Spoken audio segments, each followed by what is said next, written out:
नमस्कार, मैं हूं विकास चंद्र। सियासत में आप सबका स्वागत है।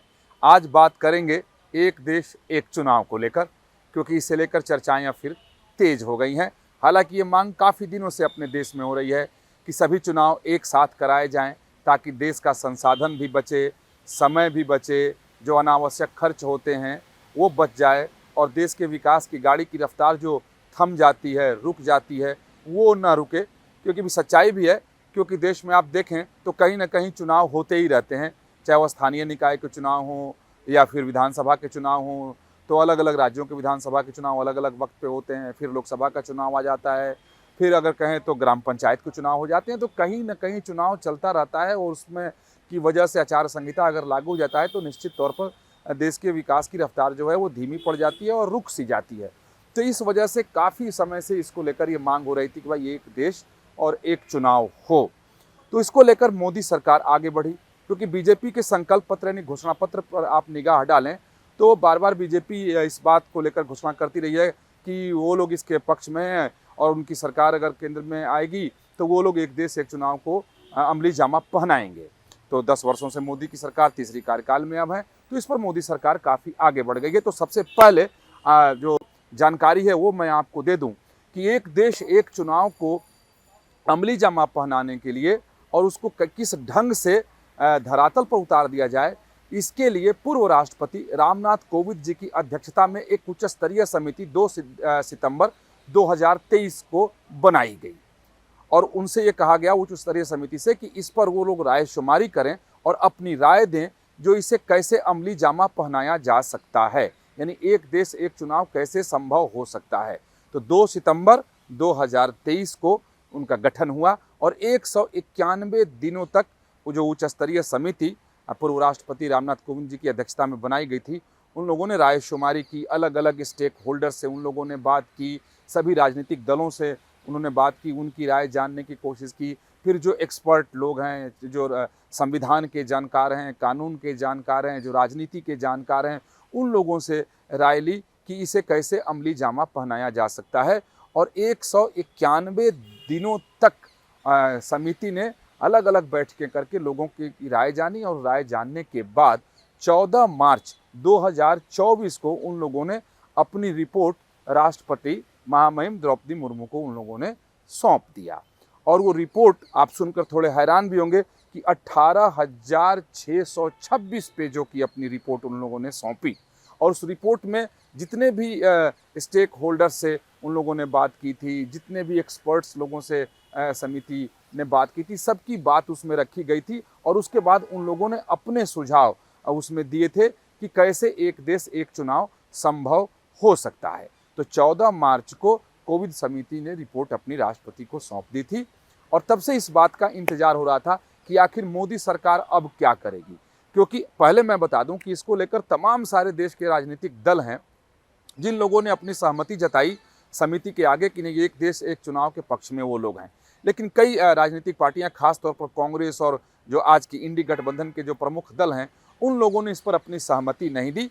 कांग्रेस ने पहले दिन से इसका विरोध किया और कांग्रेस ने कहा कि यह व्यवहारिक नहीं है, इसे हकीकत के धरातल पे उतारा नहीं जा सकता है। क्योंकि किसी राज्य में कभी विधानसभा चुनाव होते हैं, कभी किसी राज्य में कभी और होते हैं। अगर एक देश एक चुनाव होगा तो एक संवैधानिक संकट की स्थिति पैदा हो जाएगी, क्योंकि किसी राज्य सरकार के कार्यकाल को आगे बढ़ाना होगा तो किसी राज्य सरकार के कार्यकाल पूर्ण होने के पहले ही भंग करना पड़ेगा। तो ये एक संवैधानिक संकट की स्थिति पैदा हो जाएगी, लिहाजा वो लोग इसके पक्ष में नहीं हैं। और कांग्रेस के अध्यक्ष मल्लिकार्जुन खड़गे के अगर ताज़ा बयान की अगर बात की जाए तो उन्होंने साफ तौर पर ये जानकारी जब सामने आई कि मोदी मंत्रिमंडल कैबिनेट ने इस पर आज मुहर लगा दी है, तब उनका बयान आया और उन्होंने कहा कि नहीं, इसका वो विरोध करते हैं क्योंकि ये संभव नहीं है, इसे अमली जामा पहनाया नहीं जा सकता। थोड़ी सी बात इस पर करेंगे विस्तार से, लेकिन मैं बता दूं कि जिस समिति ने यानी कोविंद समिति ने अपनी रिपोर्ट राष्ट्रपति को सौंपी थी, उस समिति की रिपोर्ट को कैबिनेट ने आज स्वीकार कर लिया। कम शब्दों में कहा जाए तो उसको अडॉप्ट कर लिया, उस पर अपनी मुहर लगा दी। अब सरकार उस पर आगे बढ़ेगी। हालांकि जो जानकारी सरकार की तरफ से दी गई, केंद्रीय मंत्री अश्विनी वैष्णव ने बाकायदा प्रेस वार्ता करके जानकारी दी, लेकिन उन्होंने उसमें कोई समय सीमा उन्होंने नहीं बताया कि आने वाले शीतकालीन सत्र में ही सरकार संविधान संशोधन विधेयक इसके लिए लेकर आएगी या आगे लेकर आएगी। उन्होंने कहा कि अब इसके लिए बड़े पैमाने पर लोगों से राय शुमारी की जाएगी, आम सहमति बनाने की कोशिश की जाएगी। तो इससे एक साफ होता है कि सरकार ने कोई समय सीमा इसके लिए तय नहीं किया है। हालांकि जो मेरी जानकारी है उसके मुताबिक कि मोदी सरकार की ये कोशिश रहेगी कि शीतकालीन सत्र के पहले सभी राजनीतिक दलों से सरकार एक बार फिर से बात कर ले, आम लोगों की राय जान ले। आम लोगों की राय जानने के लिए जो सरकार तरीका अपनाती है कि नोटिस निकाली जाती है कि लोग अपनी राय भेजें कि लोग क्या इस पर सोचते हैं, क्या देश के लोग चाहते हैं कि सही मायने में यहाँ एक देश एक चुनाव हो। चूँकि जैसा मैंने पहले कहा कि देश के ऊपर बहुत बोझ पड़ता है बार बार चुनाव होने से, और न सिर्फ देश के ऊपर बोझ पड़ता है, आप देखें तो शिक्षा भी बाधित, स्वास्थ्य भी बाधित, बैंकिंग सिस्टम भी बाधित, देश की रफ्तार भी रुक जाती है, क्योंकि चुनाव की ड्यूटी पर सब लगा दिए जाते हैं। तमाम सारे पारामिलिट्री जिन्हें कहीं और लगाया जाना चाहिए वो चुनाव ड्यूटी पर लगा दिए जाते हैं, चाहे शिक्षक हों, स्वास्थ्यकर्मी हों, बैंक कर्मी हों, सब चुनाव ड्यूटी पर लगाए जाते हैं। तो एक बड़ी अजीब सी स्थिति अपने देश में होती है, आप सभी जानते हैं और देखते हैं और समझते हैं। तो इसीलिए हो रहा था कि एक देश एक चुनाव हो, कि एक ही बार में हो और सब कुछ हो जाए। तो मोदी मंत्रिमंडल ने अब कोविड समिति की रिपोर्ट को स्वीकार कर लिया है और उस पर कैबिनेट ने अपनी मुहर लगा दी है। इसका अर्थ ये हुआ कि सरकार अब इसे अमली जामा पहनाने के लिए अपने अगले कदम को बढ़ाएगी, यानी सदन के अंदर बिल लाएगी और उसके बाद मामला आगे बढ़ेगा। लेकिन इतना आसान भी नहीं है कि सदन के अंदर जब वो बिल आ जाए, यानी संविधान संशोधन बिल जब आए तो वो आसानी से पास हो जाएगा, क्योंकि तमाम सारे राजनीतिक दलों के तेवर से अभी ही साफ हो गए हैं कि सरकार के लिए रास्ता आसान नहीं होगा और वो सदन के अंदर इसका ज़बरदस्त विरोध करेंगे। और उस विरोध के कई सारे कारण हैं, कभी अलग से इस पर बात करेंगे तो बताएंगे कि आखिर लोग जो विरोध कर रहे हैं वो क्यों कर रहे हैं। क्योंकि कभी यही लोग कहा करते थे कि एक देश एक चुनाव हो, क्योंकि 1999 में अगर देखें तो उस समय भी हुई थी कि भाई एक देश एक चुनाव हो। फिर 2015 में माफ़ करें 2012 में संसदीय समिति ने कहा था कि भाई एक देश एक चुनाव हो। तो फिर आज राजनीतिक पार्टियां कुछ जो हैं वो विरोध इसका क्यों कर रही हैं, जबकि देश ऐसा नहीं है कि भारतवर्ष में पहली बार होगा। 1951 से लेकर और 1967 तक जो 4 चुनाव हुए वो एक साथ ही हुए थे। तो देश को इसका अनुभव है और देश में अपने पहले ऐसे चुनाव हो चुके हैं। तो इसलिए ऐसा नहीं है कि भारत के लिए ये नया होगा।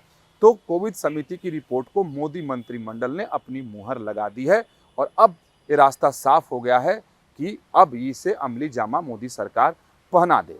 लेकिन इतना आसान भी नहीं है, जैसा मैंने पहले कहा, क्योंकि विपक्षी पार्टियों के विरोध का सामना करना पड़ेगा।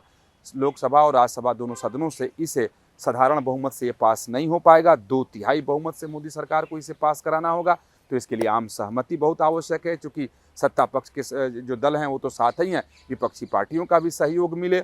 उसके साथ साथ आधे से ज़्यादा राज्यों के विधानसभाओं का भी इस पर समर्थन चाहिए। तो इसके लिए आम सहमति की आवश्यकता होगी। तो पहले ही जब अश्विनी वैष्णव प्रेस वार्ता कर रहे थे तो उन्होंने इस बात की घोषणा की कि वो लोग आम सहमति बनाने की कोशिश करेंगे। तो जिस एक देश एक चुनाव को लेकर आज तक चर्चा चल रही थी, तो उस पर मोदी सरकार आगे बढ़ गई है।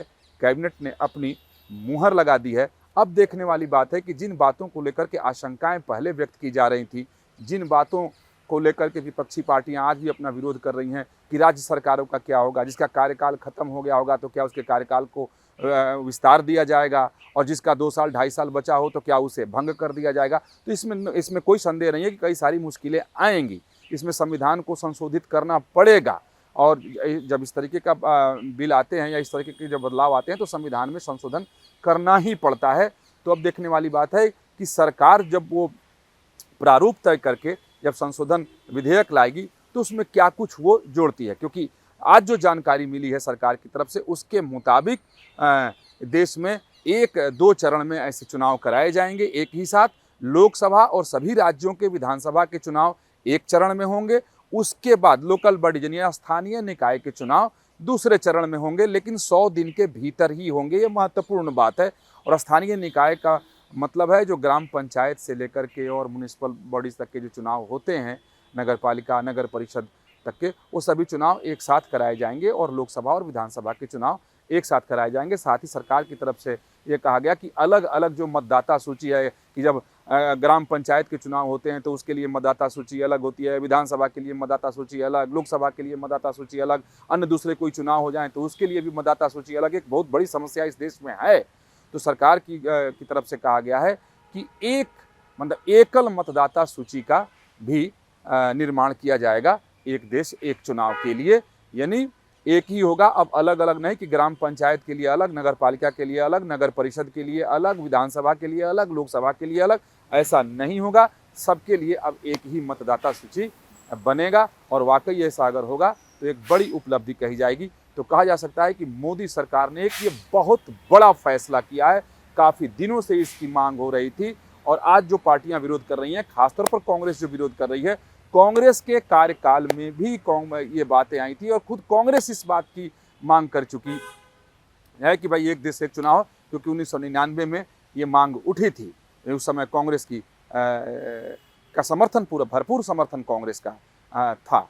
तो इसीलिए अब बीजेपी की तरफ से भी कांग्रेस पर वार किए जा रहे हैं कि भाई जब उनकी तरफ से मांग पहले की गई थी और जब देश आज़ाद हुआ था 1951 से लेकर 67 तक जब एक साथ चुनाव होते रहे तो उस समय तो कांग्रेस की सरकार थी, तो ये व्यवस्था तो वही लोग लेकर आए थे। तो आज उसका क्यों विरोध कर रहे हैं? विरोध उनको नहीं करना चाहिए। और सही मायने में देखिए, अगर आप मेरी राय जानना चाहते हैं तो मुझे ऐसा लगता है कि अपने देश में अगर एक साथ चुनाव हो तो वाकई देश के संसाधन का बचाव होगा, देश का समय बचेगा, देश के जो विकास की रफ्तार की गाड़ी है उसकी स्पीड ज़्यादा होगी, क्योंकि बार बार चुनाव होने से, आचार संहिता लगने से सब कुछ रुक जाता है। बड़े बड़े प्रोजेक्ट रुक जाते हैं, चाहे वो हाईवे के हों या फिर रेलवेज के हों या कोई भी विकास कार्य हो रहे हों। अगर मान एक आप उदाहरण के तौर पर देख लें कि अगर एक बहुत बड़े यूनिवर्सिटी का, विश्वविद्यालय का निर्माण होना हो और तो आचार संहिता लग जाए तो विश्वविद्यालय का यानी शिक्षण संस्थान का निर्माण रुक जाएगा, हॉस्पिटल का निर्माण रुक जाएगा। तो ठीक है कि अगर एक बार चुनाव हो तो इस देश को काफ़ी राहत मिल जाएगा। तो मोदी सरकार ने कह सकते हैं कि एक मजबूत और साहसिक फैसला किया है। कोविड समिति की रिपोर्ट को स्वीकार कर कैबिनेट ने उस पर अपनी मुहर लगा दी है। इसमें बहुत सारे अभी प्रावधान हैं। अब जब वो प्रारूप सामने आएगा तब चीज़ें बिल्कुल साफ हो जाएंगी कि जो बार बार ये बातें कही जा रही है ना कि अगर ये आएगा तो कई तरह की संवैधानिक समस्या खड़ी हो जाएगी, संवैधानिक प्रावधानों के साथ जो कानून आएगा उसका टकराव हो जाएगा। तो जो समिति बनी थी उसने सब पर सुझाव दिए हैं, जो कहीं किसी कानून का उल्लंघन न हो, किसी संविधान के प्रावधानों का, संविधान के अनुच्छेद का, संविधान की मर्यादा का उल्लंघन न हो। उन सब बातों को देखते हुए ही 18,000 से ज़्यादा पृष्ठों की अपनी रिपोर्ट में बातें समाहित की हैं, ताकि कहीं संविधान का उल्लंघन न हो, क्योंकि देश में संविधान सर्वोच्च है, कानून का राज है। तो उसी हिसाब से समिति की रिपोर्ट है जो उन्होंने राष्ट्रपति को सौंपी है, उस पर मुहर लगाई गई है। तो अब देखने वाली बात ये होगी कि मोदी सरकार इसे कब लेकर आ रही है, क्योंकि समय सीमा मोदी सरकार की तरफ से नहीं बताया गया है। हालांकि जो जानकारी आ रही है कि शायद शीतकालीन सत्र में ये वो लोग लेकर के आएँ।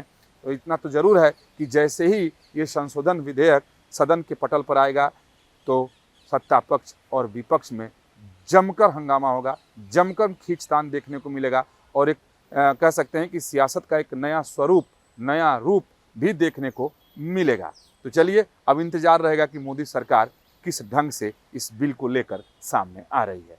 तो फिर मिलेंगे सियासत में कुछ नई बातों के साथ।